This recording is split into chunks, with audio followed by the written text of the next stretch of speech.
Hello everyone, आज इस video में हम लोग पढ़ने वाले हैं सुपरपोजिशन ऑफ वेव्स के बारे में। अब ये सुपरपोजिशन ऑफ वेव्स क्या होता है उसको जानने के लिए हम लोग समझते हैं प्रिंसिपल ऑफ सुपरपोजिशन। इलेक्ट्रोस्टैटिक्स में हम ऑलरेडी प्रिंसिपल ऑफ सुपरपोजिशन पढ़ चुके हैं। इलेक्ट्रोस्टैटिक्स में प्रिंसिपल ऑफ सुपरपोजिशन क्या कहता था, लेट से हमारे पास कोई एक पार्टिकल है और उस पार्टिकल के ऊपर एक से ज्यादा फोर्सेस लग रहे हैं, तो इस पार्टिकल पे लगने वाला टोटल फोर्स एफ नेट वो कैसे लिखा जाता था? वो लिखा जाता था vector sum of all the forces acting on the particle. Vector sum of all the forces acting on the particle, ये था हमारा प्रिंसिपल ऑफ सुपरपोजिशन इलेक्ट्रोस्टैटिक्स में। अब वेव के केस में प्रिंसिपल ऑफ सुपरपोजिशन क्या है वो हम लोग देखते हैं। मैंने उसका अच्छा सा डेफिनेशन लिख दिया। सबसे पहले हम लोग वो पढ़ते हैं। When two or more waves arrives at same point, they get superimposed and a new wave is formed. The displacement of the new wave is given by the vector sum of the displacement of all the waves arriving at that point. इसका मतलब क्या है? Late से हमारे पास एक point है space में, कोई पी पॉइंट। इस पी पॉइंट पे किसी टाइम टी पे एक से ज्यादा वेव आ रही है। हम मान लो कि हमारे पास इस पॉइंट पे किसी टाइम टी पे एक से ज्यादा वेव आ रही है।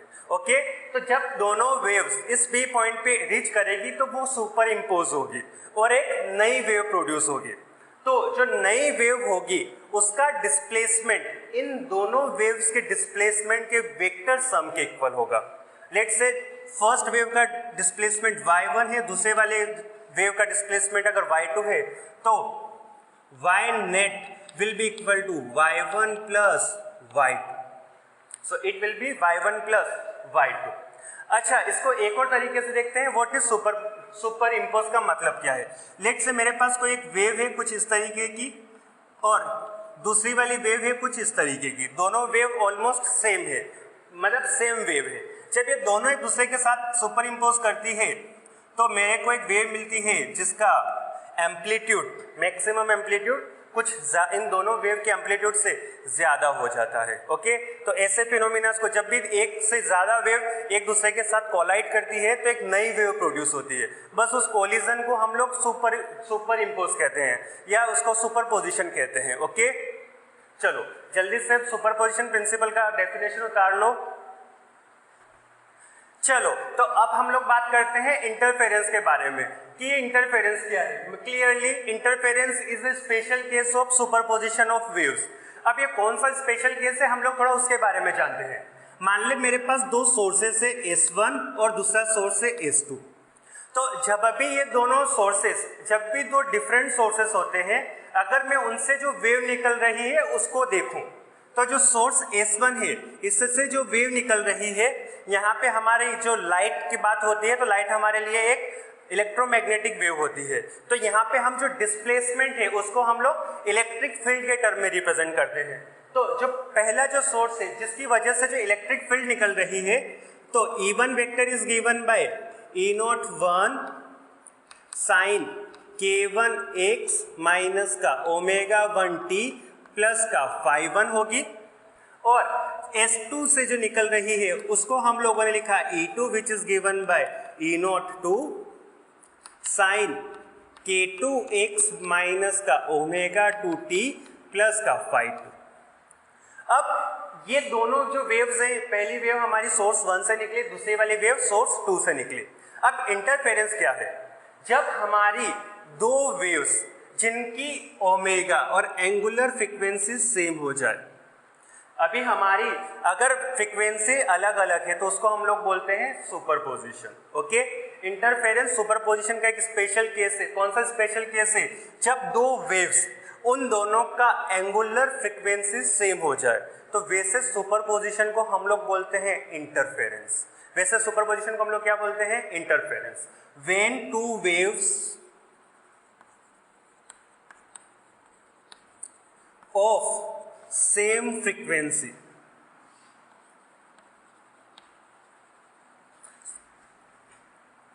get superimposed.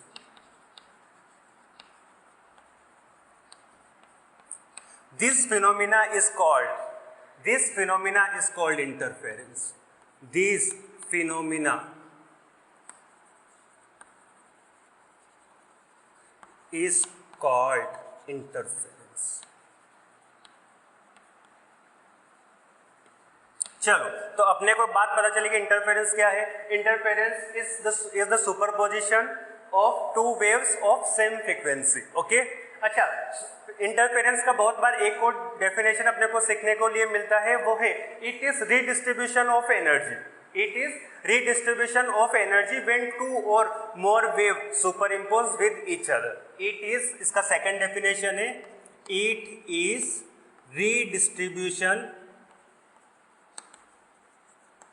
redistribution of energy when two waves superimpose, get superimposed।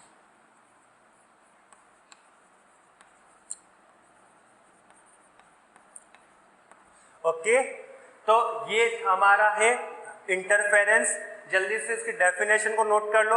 अब हम इसके आगे फिर हम लोग इसका मैथमेटिकल रूप देखते हैं। चलो, तो अब हम लोग इंटरफेरेंस की मैथमेटिकल इक्वेशंस देखते हैं। लेट्स से मेरे पास दो सोर्सेस है S1 और S2। इन दोनों सोर्सेस से वेव निकल रही है। जो सोर्स 1 है उससे जो वेव निकल रही है उसका इलेक्ट्रिक फील्ड अपने को E1 वेक्टर से दिया गया है, और जो सोर्स 2 है इसकी वजह से जो वेव निकल रही है उसका इलेक्ट्रिक फील्ड अपने को E2 वेक्टर से दिया गया है। ओके, और ये दोनों वेव किसी पॉइंट P पे सेम टाइम पे रीच कर रही है। ओके, चलो, तो जब ये दोनों वेव हमारी P पॉइंट पे रीच करेगी तो इस P पॉइंट पे इन दोनों वेव्स का सुपरपोजिशन होगा और हम बोल सकते हैं इंटरफेरेंस होगा। ओके, सबसे पहले हम कुछ बातें लिख लेते हैं। Source S1 is producing a wave E1 is equals to E01 sin omega t minus का kx प्लस का phi1, and source S2 is producing a wave E2 is equals to, और E2 vector is equals to E02 sign omega t minus का kx plus का phi2। अब जिन को ये omega के क्या है वो सब चीजें हम लोग बात कर लेते हैं।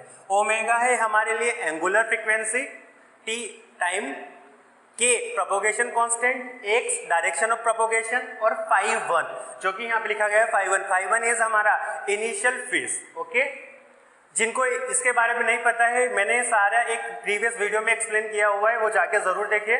ओके, चल, तो मैंने सारी दोनों वेव्स की इक्वेशन लिख दी है।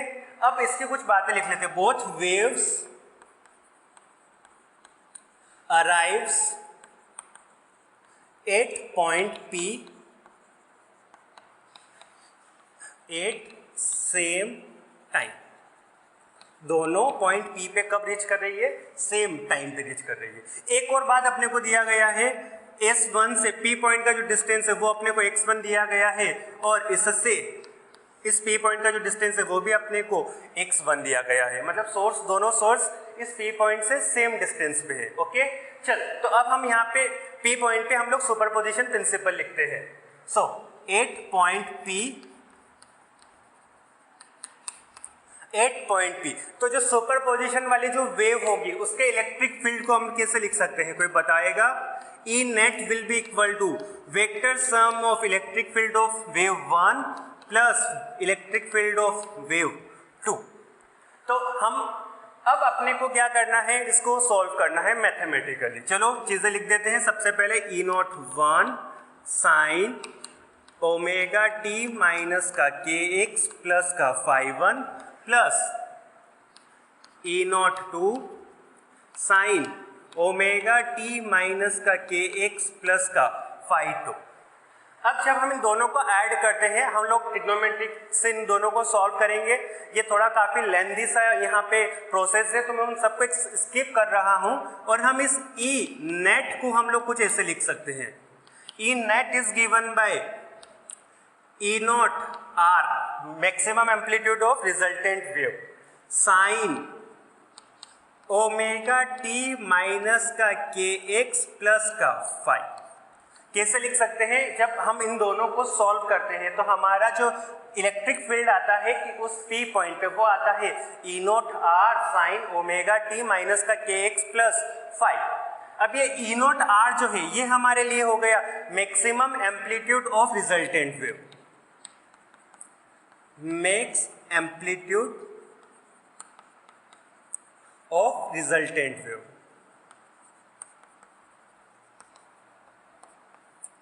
और फाई क्या हो गया? फाई हो गया हम लोग initial phase. Okay, so phi is initial phase.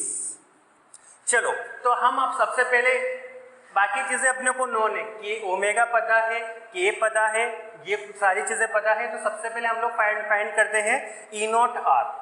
अच्छा, ये इधर वाला पोर्शन लिख लिया हो तो मैं इसको मिटा रहा हूं, दो लाइंस को जल्दी से नोट कर लो किसी को करना हो तो।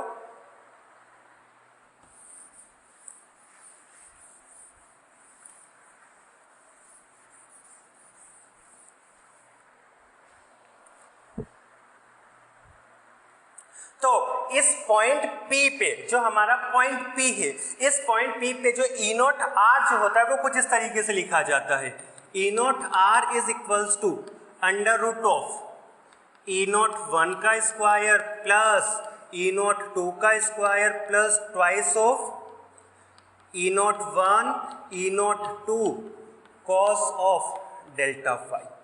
अब जब हम इसको, जो हमारा मैक्सिमम एम्पलीट्यूड है रिजल्टेंट वेव का, वो लिखा जाता है ई नोट 1 का स्क्वायर प्लस ई नोट 2 का square plus 2 twice of E naught 1 E naught 2 cos of delta phi.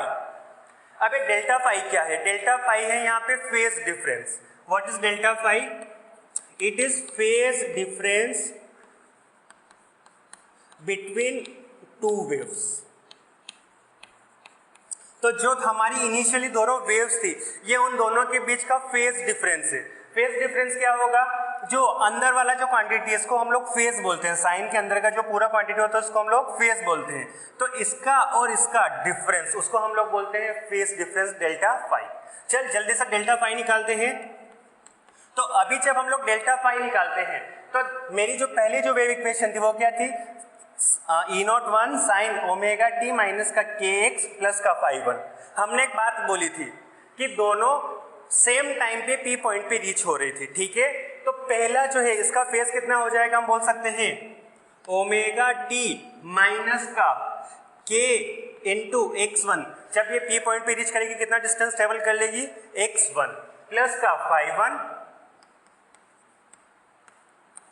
Minus second wave का बता दे जल्दी से। It will B omega t minus का के इंटू x1 प्लस का phi 2।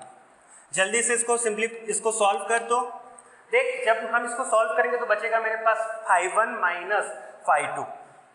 So it will be phi 1 minus phi 2। जो हमारा phase difference होता है वो ऑलवेज पॉजिटिव लिया जाता है, इसलिए हम इधर की तरफ इसका मोड लगा देंगे। फेज डिफरेंस हमारे लिए हमेशा पॉजिटिव होता है। तो हमारा डेल्टा फाई जब वेव के लिए ओमेगा और प्रोपोगेशन कांस्टेंट सेम हो और यहाँ तक कि उनका पाथ लेंथ भी सेम हो, तो वहाँ पे हमारा फेज डिफरेंस आता है इनिशियल फेज के डिफरेंस के इक्वल। कितना इनिशियल फेज वेव 1 का है और कितना इनिशियल फेज वेव 2 का है। चलो, तो ये आ गया हमारे लिए initial amplitude of resulting wave. Okay, जल्दी से इस चीज को नोट कर लो। फिर हम लोग फाइंड करते हैं कि हमारा फाई क्या होगा और जो हमारा नया इलेक्ट्रिक फील्ड है और जो नई वेव है उसका इनिशियल फेज कितना होगा। नोट कर लो जल्दी से।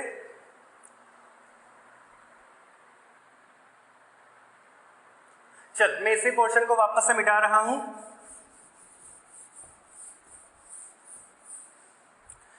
चलो, एक चीज इधर देख, मैं यहां पे एक लाइन बना रहा हूं इस लाइन के अलोंग हमारा फाई 0 है और इनिशियल फेज इस लाइन के अक्रॉस 0 है। तो जो हमारा E1 वेक्टर है और पहला जो इलेक्ट्रिक फील्ड है उसका इनिशियल फेज है हमारे लिए फाई 1।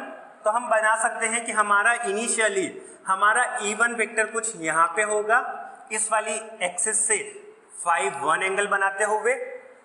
E2 का इनिशियल फेज है फाई 2, तो हमारा E2 यहाँ पे कहीं पे होगा, इनिशियल फेज उसका होगा phi2। अब जो हमारा रिजल्टेंट वेव है और नेट वाला, ये इन दोनों वेक्टर का वेक्टर सम है। तो रिजल्टेंट वाली जो वेव होगी वो इन दोनों के बीच में से पास करेगी, यहां से कहीं से। तो इसको हम लोगों ने लिखा ई नेट। ओके, अच्छा अब मुझे इस ई नेट का एंगल फाइंड करना है इसके साथ, तो ये वाला होगा मेरे लिए फाई। अब इस फाई को निकालने के लिए हम क्या कर रहे हैं, इस इलेक्ट्रिक फील्ड को मैं ऐसे बना रहा हूं, किसको, E1 को मैं यहां पे बना दिया। तो अगर मैं E1 को इधर बनाऊंगा तो E2 बता E1 के साथ कितना एंगल बना रहा है, ये वाला एंगल कितना हो जाएगा, ये देख बड़ा वाला मेरा phi2, छोटा वाला phi1, तो ये एंगल हो जाएगा phi2 minus phi1 which is delta phi, तूने अभी देखा था। तो E1 हमारे पास इधर की तरफ है हमारे पास E2, और इन दोनों के बीच का जो एंगल है वो है डेल्टा फाई। ओके, और जो रिजल्टेंट वेव है वो इन दोनों के बीच में से पास कर रही है ई नेट। क्या हम लोग यहाँ पे ये वाला एंगल फाइंड कर सकते हैं अल्फा, मतलब E1 के साथ ई नेट का एंगल, ये वाला एंगल है मेरे पास अल्फा हम लोग निकाल सकते हैं। हम लोगों ने वेक्टर में एक बात जानते हैं, किसी एक वेक्टर के साथ अपने को रिजल्टेंट का कितना एंगल बनता है वो हम लोग फाइंड कर सकते हैं।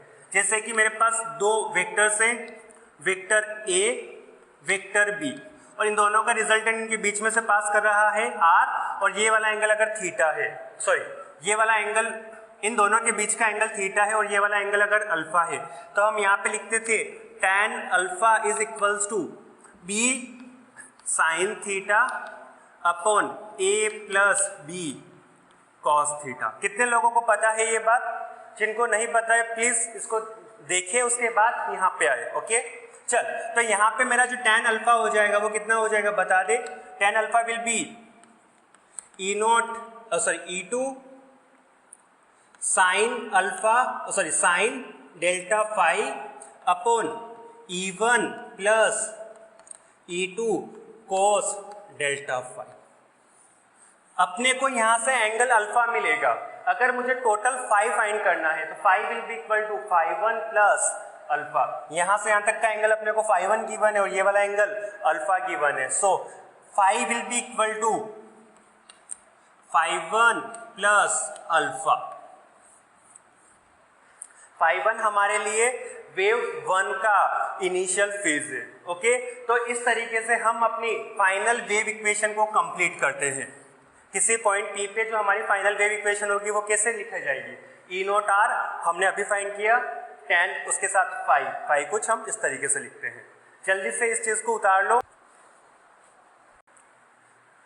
चलो, तो अभी हम लोग ने इंटरफेरेंस देखा। इंटरफेरेंस में हम लोगों ने जो इक्वेशन निकाली फाइनल वेव की वो निकली है हमारे लिए E naught R sine kx minus omega T, और जो E नोट R है उसको हम लोग लिखते हैं under root of E naught 1 square plus E naught 2 square plus twice of E naught 1 E naught 2 cos delta phi. अब अगर एक बात देखें तो जो फाइनल इलेक्ट्रिक फील्ड है और फाइनल वेव इक्वेशन है उसका मैग्नीट्यूड और एम्पलीट्यूड कितना होगा, वो होगा E नोट R। वो ज्यादा होगा, मतलब इनिशियल वेव से ज्यादा होगा या कम होगा, ये डिपेंड करेगा हमारा पूरा का पूरा इस एक्सप्रेशन के ऊपर। ओके, तो हमने मैक्सिमम एम्पलीट्यूड को लिखते हुए दो चीजें डिफाइन करी और इंटरफेरेंस को दो कैटेगरी में डिफाइन किया। एक को बोला कंस्ट्रक्टिव इंटरफेरेंस और दूसरे वाले को बोला डिस्ट्रक्टिव इंटरफेरेंस। ओके, तो हम यहां पे लिख रहे हैं कंस्ट्रक्टिव इंटरफेरेंस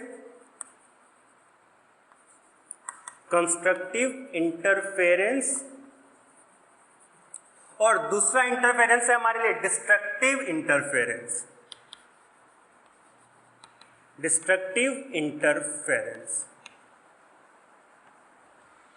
ओके, चल, जो कंस्ट्रक्टिव इंटरफेरेंस है उसमें क्या होगा, जो फाइनल वेव है उसका एम्पलीट्यूड इनिशियल वेव से ज्यादा होगा, और हम बोल सकते हैं जो फाइनल वेव का जो एम्पलीट्यूड है वो मैक्सिमम होगा। Okay, when amplitude of resultant wave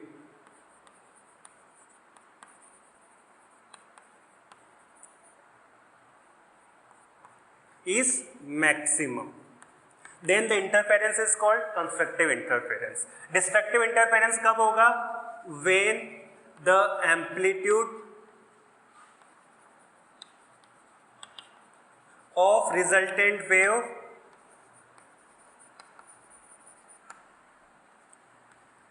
is minimum.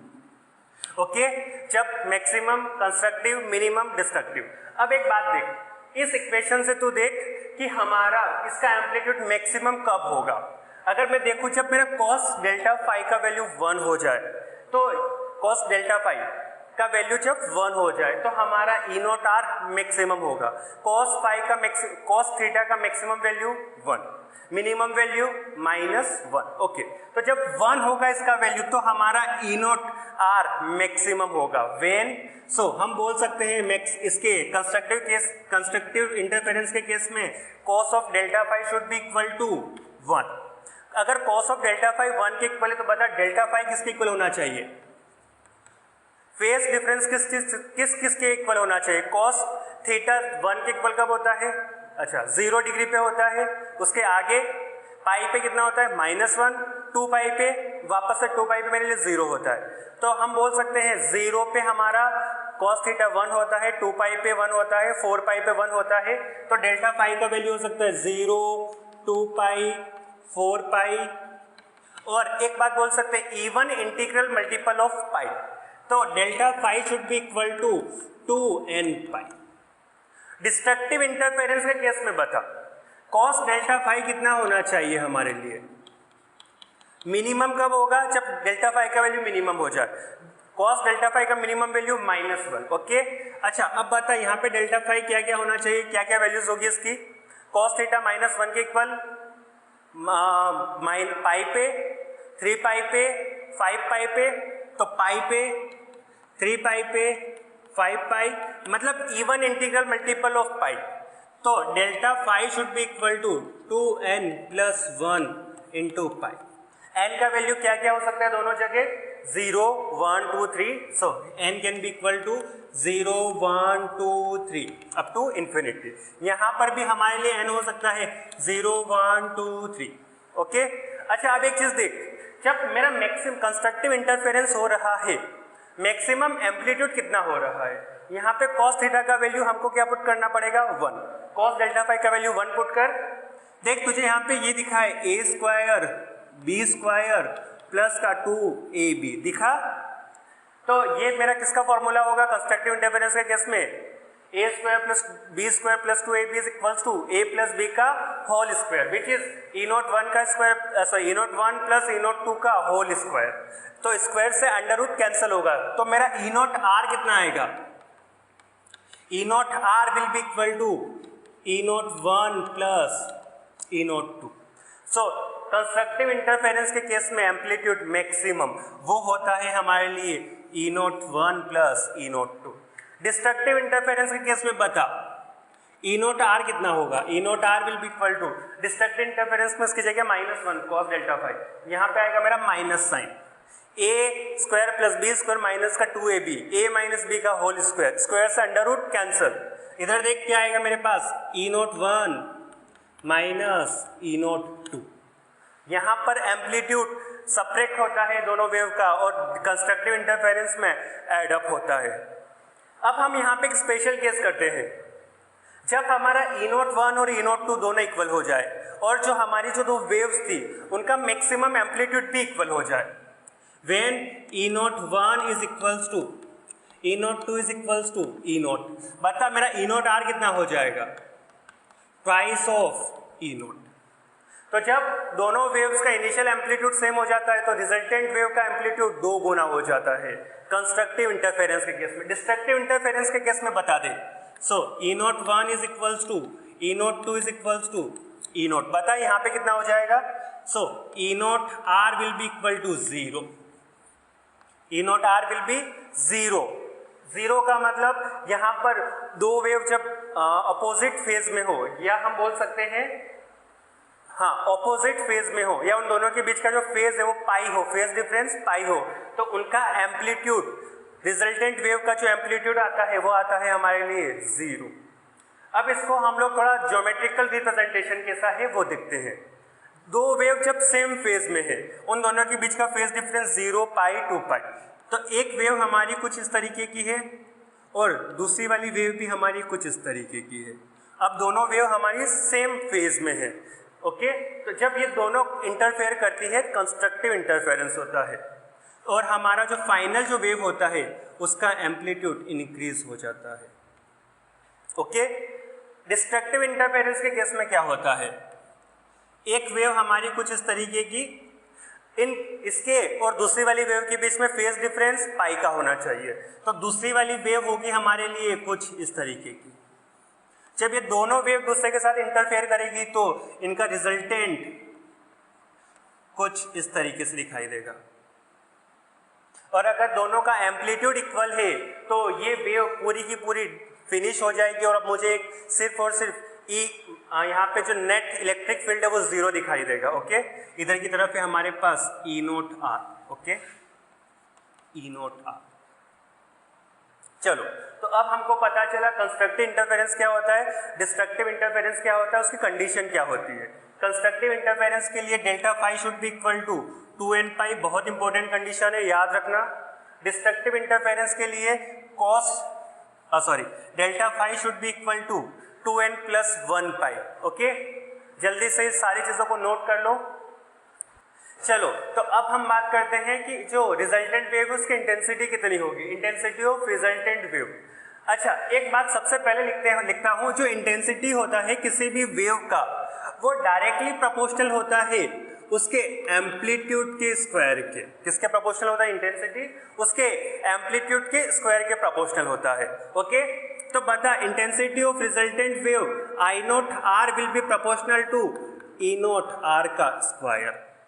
और E0R हम लोगों ने लिखा था, E0R क्या होगा हमारे लिए, E0R is equals to under root of E1 square plus E01 square plus E02 square plus twice of E01 E02 cos of delta phi, okay. अब यहाँ पे देख, अब मैं क्या कर रहा हूँ, यहाँ पे दोनों साइड में स्क्वायर कर रहा हूँ।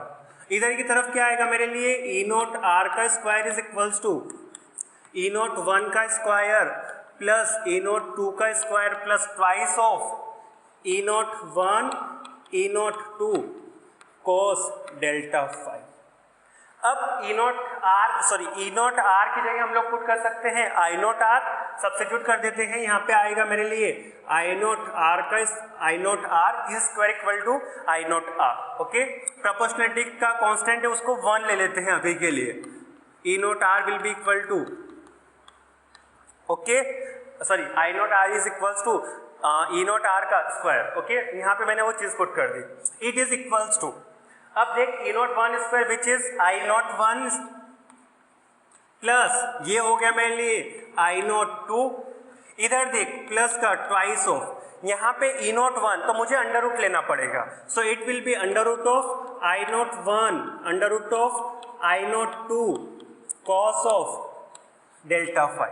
तो अगर हमारा जो रिजल्टेंट वेव का इंटेंसिटी पूछा गया है तो अपने को इंटेंसिटी कुछ इस तरीके से निकालना पड़ेगा।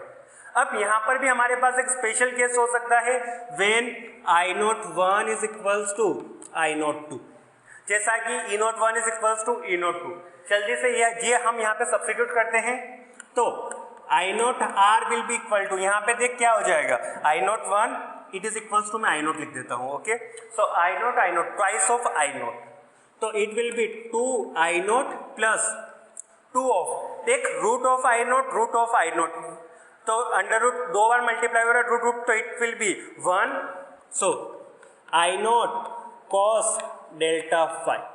इसको हम थोड़ा और सिंप्लीफाई करते हैं इधर की तरफ, देख, so I0R will be equal to, यहाँ पे हम जो चीजें कॉमन आ रही है कॉमन ले लेते हैं, 2I0 कॉमन ले लेते हैं, सो 2I0 मैंने कॉमन ले लिया, ब्रैकेट के अंदर बचा 1 plus cos of delta phi, 1 plus cos of delta phi. अच्छा, अब इसको हम थोड़ा और सॉल्व करते हैं। cos 2 थीटा का मुझे कोई फॉर्मूला बताएगा in terms of cos theta? cos 2 theta is given bye 2 cos square theta plus 1, theta, हाँ, cos square theta plus minus 1, 2 cos square theta minus 1, इस 1 को मैं लेफ्ट साइड में लेके जा रहा हूं। cos 2 theta plus 1 is equals to twice of cos square theta. यहां पे देख तुझे कुछ इसके जैसा दिख रहा है। हम क्या कर रहे हैं, cos 2 थीटा को इससे रिप्लेस कर देते हैं फाई से, डेल्टा फाई से। 2 थीटा को हम लोग डेल्टा फाई से रिप्रेजेंट कर देते हैं, तो थीटा मिल जाएगा अपने को डेल्टा फाई अपॉन 2। तो हम इस टर्म की जगह क्या लिख सकते हैं, 2 cos square delta phi upon 2 substitute करते हैं यहाँ पे। So I naught r will be equal to 2 cos square delta phi upon 2। प्राइस वापस मैं इसका मल्टीप्लाई यहाँ पे कर देता हूँ। So I naught r is equals to 4 times of I naught cos square delta phi by 2। तो हमारा जो रिजल्टेंट वेव जो है उसका इंटेंसिटी कितना हो जाएगा, 4 times of 4 I naught cos square delta phi by 2।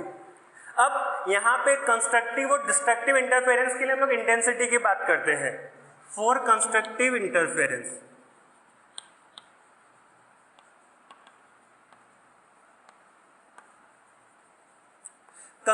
Interference के लिए डेल्टा फाई का वैल्यू बता कितना होता है, delta phi will be equal to 2n pi. ठीक है, ये बात यहाँ पे सब्स्टिट्यूट कर, तो तुझे यहाँ पे दिखेगा n, सब्स्टिट्यूट कर जल्दी से। So I naught r is equals to 4 times of I naught cos square, देख 2 से मेरा 2 कैंसिल हो जाए, cos square of n pi. अच्छा, cos स्क्वायर n पाई का वैल्यू कितना होता है, cos पाई का वैल्यू -1 का स्क्वायर 1। ओके, cos 2 पाई का वैल्यू वैसे ही 1 होता है। 3 पाई का वैल्यू होता है -1 का स्क्वायर 1। तो ये टर्म जो है ये ऑलवेज इक्वल्स टू 1 है। तो हमारा आई नॉट आर कितना आया बता, रिजल्टेंट वेव का जो इंटेंसिटी आई वो 4 टाइम्स आई। रिजल्टेंट वेव की जो इंटेंसिटी है वो 4 टाइम्स है इनिशियल वेव की इंटेंसिटी है। कंस्ट्रक्टिव, डिस्ट्रक्टिव के केस में बात करते हैं, डिस्ट्रक्टिव इंटरफेरेंस। ओके, अच्छा इसको हम लोग बोल सकते हैं कि ये मैक्सिमम इंटेंसिटी होगी कंस्ट्रक्टिव इंटरफेरेंस के केस में। तो आई नॉट आर इसको हम लोग लिख देते हैं मैक्स। कंस्ट्रक्टिव इंटरफेरेंस में ये होगी हमारे पास मैक्सिमम इंटेंसिटी, कितनी होगी वो 4 times of I not. Destructive interference में इंटेंसिटी मिनिमम होगी। ओके, तो यहाँ पे जो डेल्टा फाई है वो होना चाहिए हमारे पास 2n + 1 पाई के इक्वल। सब्स्टिट्यूट करें हम अपने इक्वेशन में। So I naught r is equals to 4 times of I naught cos of 2n + 1 pi by 2। यहाँ पे ब्रैकेट का ध्यान देना, 2 ब्रैकेट्स हैं। ओके, यहाँ पे भी स्क्वायर है मेरे पास। अच्छा, cos square 2n + 1 pi by 2, cos pi by 2 का वैल्यू 0, n का वैल्यू जब हम 0 पुट करेंगे, 1 पुट करेंगे तो बचेगा यहाँ पे 3 पाई बाई 2। सो 3 पाई बाई 2 पे भी cos का वैल्यू 0। तो एक बात बोल सकते हैं, डिस्ट्रक्टिव इंटरफेरेंस के केस में इंटेंसिटी हमेशा 0। सो आई नॉट आर, अच्छा क्या ये इंटेंसिटी हमारे लिए मिनिमम होगी, इट इज इक्वल्स टू 0। काम की बात है, डिस्ट्रक्टिव इंटरफेरेंस में ये स्पेशल केस के लिए जब हमारा दोनों वेव का इंटेंसिटी इक्वल हो जाए, तो कंस्ट्रक्टिव इंटरफेरेंस के केस में इंटेंसिटी 4 टाइम्स हो जाती है और डिस्ट्रक्टिव के केस में 0। ओके, जल्दी से इस चीज को, इंटेंसिटी वाली चीज को उतार लो। चलो, तो अब हम लोग थोड़ी बात करते हैं फेज डिफरेंस के बारे में। जैसा हमने अभी अभी देखा कि हमारा जो इंटेंसिटी है और इंटेंसिटी हो गया है, एम्पलीट्यूड हो गया फाइनल वेव का, वो डिपेंड कर रहा है पूरा का पूरा फेज डिफरेंस के ऊपर। अगर फेज डिफरेंस 2n पाई है तो कंस्ट्रक्टिव इंटरफेरेंस 2n + 1 पाई है, तो डिस्ट्रक्टिव इंटरफेरेंस। तो अब हम लोग बात करते हैं थोड़ा फेज डिफरेंस के बारे में। फेज डिफरेंस अपने को पता है, जब 2 वेव होती है उनके अंदर का जो फेज लिखा जाता है उसके डिफरेंस को हम लोग बोलते हैं फेज डिफरेंस। ये किन किन चीजों के ऊपर डिपेंड करता है, चलो उनके बारे में बात करते हैं। ओके, चल मैं एक वेव ले लेता हूं E1, जिसको हम लोग लिखते हैं E01 sin k1x माइनस का omega t + phi1। E02 is equals to E2 is equals to E02 sin k2x minus का ओमेगा t + का phi2। अब यहाँ पे एक बात सोच, मैंने यहाँ पे ओमेगा को सेम लिया है लेकिन के को अलग अलग लिया है। क्यों? क्योंकि इंटरफेरेंस में इंटेंसिटी सेम होती है लेकिन उनका प्रोपोगेशन कांस्टेंट के चेंज हो सकता है, इसलिए हमने यहाँ पे दोनों डिफरेंट लिए हैं। यहाँ पे जल्दी से हम फेज डिफरेंस के लिए बात करते हैं। अब फेज डिफरेंस हम किसी पॉइंट पे निकालेंगे क्योंकि वेव जब सुपर इम्पोज होगी तभी हम लोग फेज डिफरेंस और इन सारी चीज़ों की बात करेंगे। ओके, चल मैं बात कर देता हूँ। मेरा जो एक सोर्स है S1 यहाँ पे कहीं पे रखा गया है और दूसरा जो सोर्स है S2 वो यहाँ पे कहीं पे रखा गया है और मेरा P पॉइंट है वो कुछ इस वाले पॉइंट पे है। ओके, तो सोर्स S1 से जो P का जो डिस्टेंस है उसको मैंने लिया x1 और सोर्स 2 से जो P का जो डिस्टेंस है उसको हम लोगों ने लिया x2। कितना लिया उसको? x2। अब मुझे क्या करना है, इस P पॉइंट पे इन दोनों वेव का फेज डिफरेंस लिखना है। 8 पॉइंट P फेज डिफरेंस। सो बता डेल्टा फाई कितना होगा मेरे लिए? इसका फेज माइनस इसका फेज, दोनों का मोड। ओके, चल जल्दी से करते हैं। K1 x1 वेव 1 के लिए S1 से चल के आएगी P पॉइंट पे तो कितना डिस्टेंस ट्रेवल करेगी? x1। ओके, K1 x1 माइनस का omega t plus phi 1 initial phase minus second wave के लिए बता K2 x2 माइनस का ओमेगा t प्लस का फाई 2 डिफरेंस ले। So delta phi will be equal to, इधर देख K1 x1 positive K2 x2 negative, तो ये आ जाएगा मेरे लिए K1 x1 माइनस का K2 x2 प्लस का फाई 1 माइनस का phi 2 plus phi 1 minus phi 2। तो हमारा फेज डिफरेंस तीन चीजों के ऊपर डिपेंड करता है। पहला पाथ लेंथ, दूसरा प्रोपोगेशन कांस्टेंट, तीसरा इनिशियल फेज। लिख सकते हैं ये बात, delta phi depends on propagation constant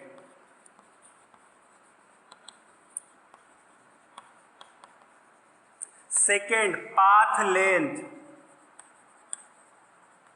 third and initial phase.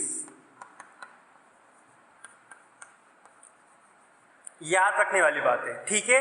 अब कुछ यहां पर भी हम लोग कुछ स्पेशल केस करते हैं। अब हम लोग बात करेंगे कोहेरेंट सोर्सेस के लिए, तो उसके लिए हम यहाँ पे पहले एक स्पेशल केस और कर लेते हैं। एक स्पेशल केस है जहां पे हमारे पास जो वेव है उनका K1 और K2 भी इक्वल है। K1 is equals to K2 is equals to K। अगर ये हुआ मेरे लिए तो मुझे बता मेरा डेल्टा फाई कितना हो जाएगा।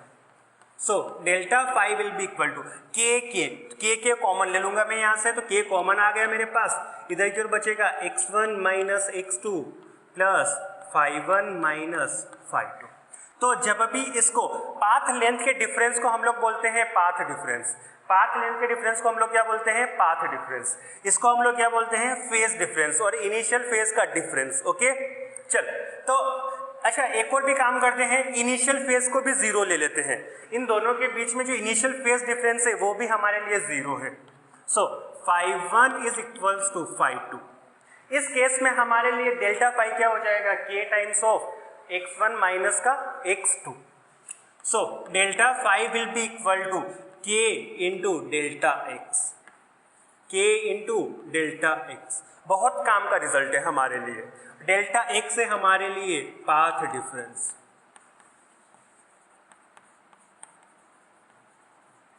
क्लियर है ये बात?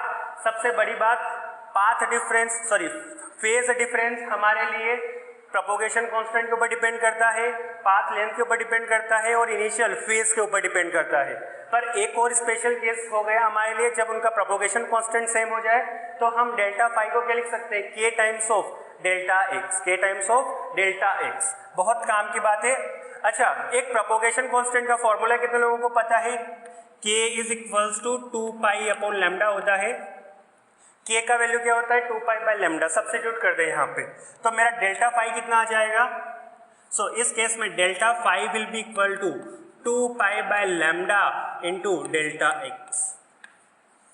ये मेरा एक और काम का रिजल्ट है, बहुत ज़्यादा इंपॉर्टेंट है, क्योंकि अपने को डेल्टा एक्स पाथ डिफरेंस की वजह से फेज डिफरेंस आता है, ये बहुत ज़्यादा केसेस में करना है। YDAC में पूरा का पूरा यही भरा पड़ा है, यंग डबल स्लिट एक्सपेरिमेंट जो हम लोग पढ़ने वाले हैं। चलो जल्दी से इस चीज़ को नोट कर लो।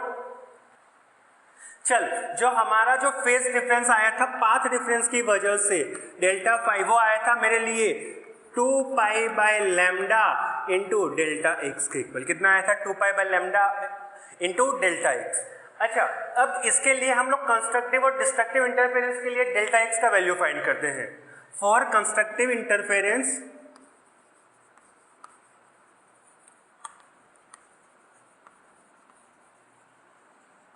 अच्छा, कंस्ट्रक्टिव इंटरफेरेंस के लिए डेल्टा फाई कितना होना चाहिए हमारे लिए? 2n पाई के इक्वल। सब्स्टिट्यूट कर दें। So 2n pi is equals to 2 pi by lambda into delta x.